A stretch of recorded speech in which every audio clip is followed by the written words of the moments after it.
Thank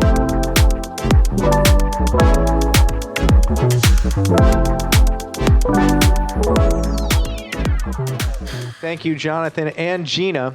If you found their conversation on the possibilities of brand podcasting as inspiring as I did, and I'm sure as all you did, check out our instructor-led Audio 360 training and learn how to drive smarter campaigns. Podcasts may feel freewheeling to audiences, but those of us behind the scenes know that there's a treasure trove of data waiting to be unlocked.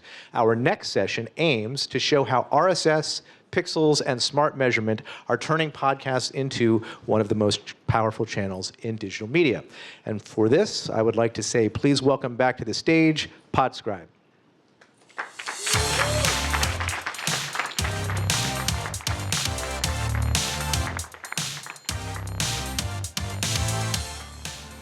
Hello and welcome. Appreciate everybody hanging in. I hope everyone's having great conversations. I'm here to answer the question that's on everybody's mind, and that is, what happened to the mustache? And for those in the front row, they're on the socks, but wanted to clean up for you all. And continuing the conversation that Pete and Bob had started, talking about why podcasting is one of the most measurable mediums. So this is a 10-minute session. We're probably at 9 minutes now. This is going to be a speed run, but we're going to talk about the origins of podcast attribution, the current state of audio measurement, talking about all of the rich data that does exist with podcasts, and some of those key takeaways that you should be aware of. So audio attribution was not great, but many advertisers today still think that it's not great because they have this assumption that it's unmeasurable, that using vanity URLs or promo codes make it really difficult to track the consumer journey, that it's unreliable because IP addresses can be a noisy signal or you're only looking at the household level, and that the data is unusable for planning and projecting future forecasts on campaigns or reach, and we're here to change that narrative.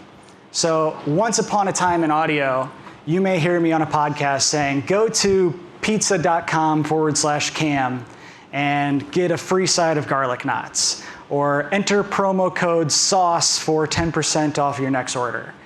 And those tools really expose a massive gap in transparency and the ability to track the consumer journey in taking an engagement or making a purchase with the brand. So with pixel-based attribution, we have the ability to resolve ad exposure, podcast downloads, real-time streams, to the household and to match and enrich data with device graphs and IDs to really have confidence that we know who those people are that are engaging with the ad stimulus in a given podcast or a run-of-network or a programmatic campaign, to understand who's hearing, and then overlaying rich data around demographics, psychographics, behavioral and attitudinal profiles to get a sense of the types of people that are engaging with our podcasts.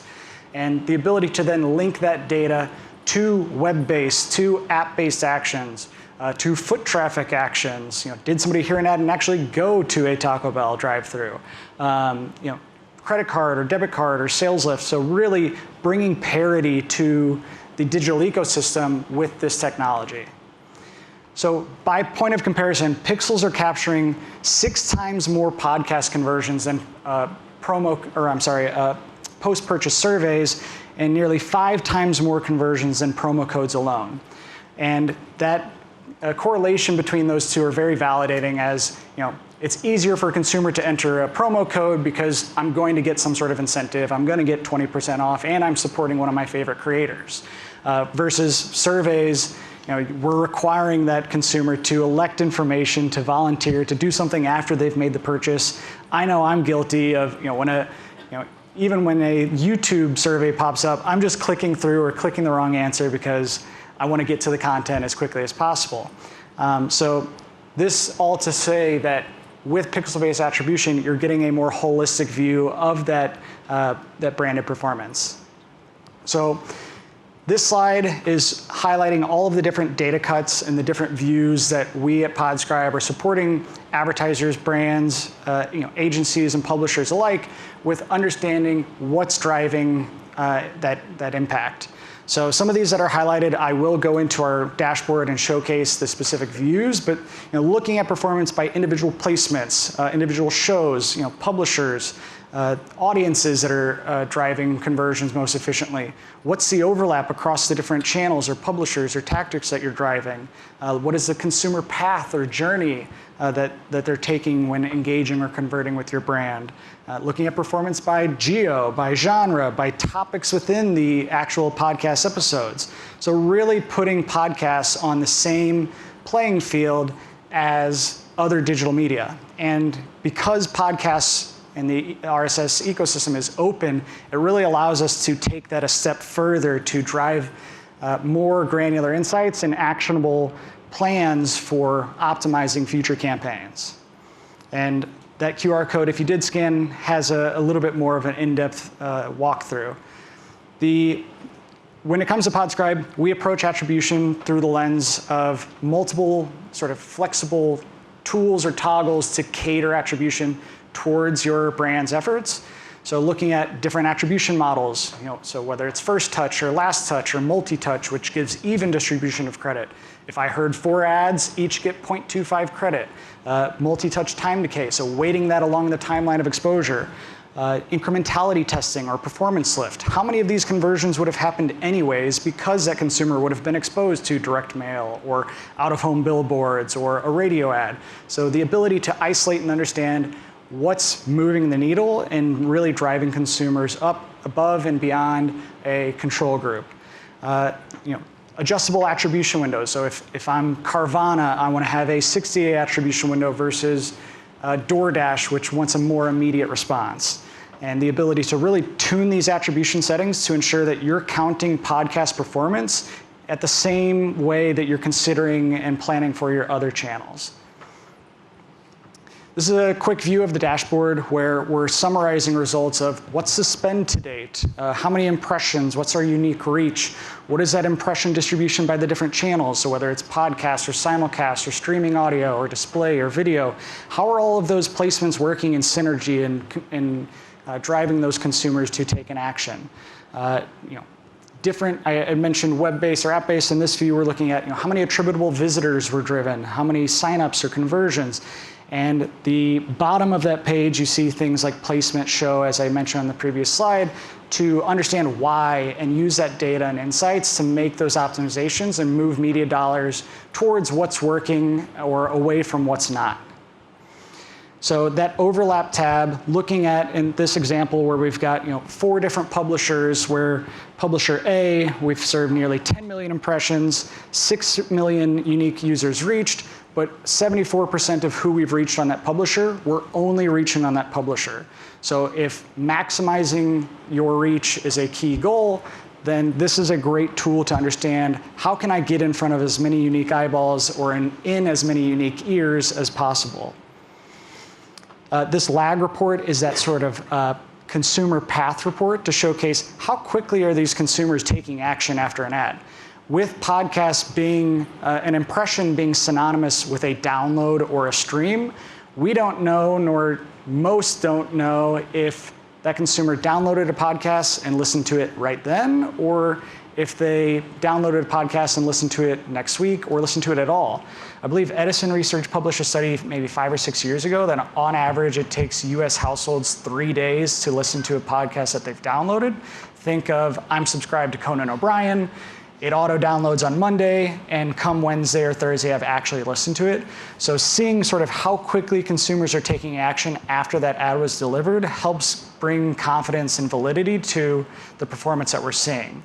So in this view, right, 18% of conversions happen in the first 24 hours of hearing an ad on The Ringer.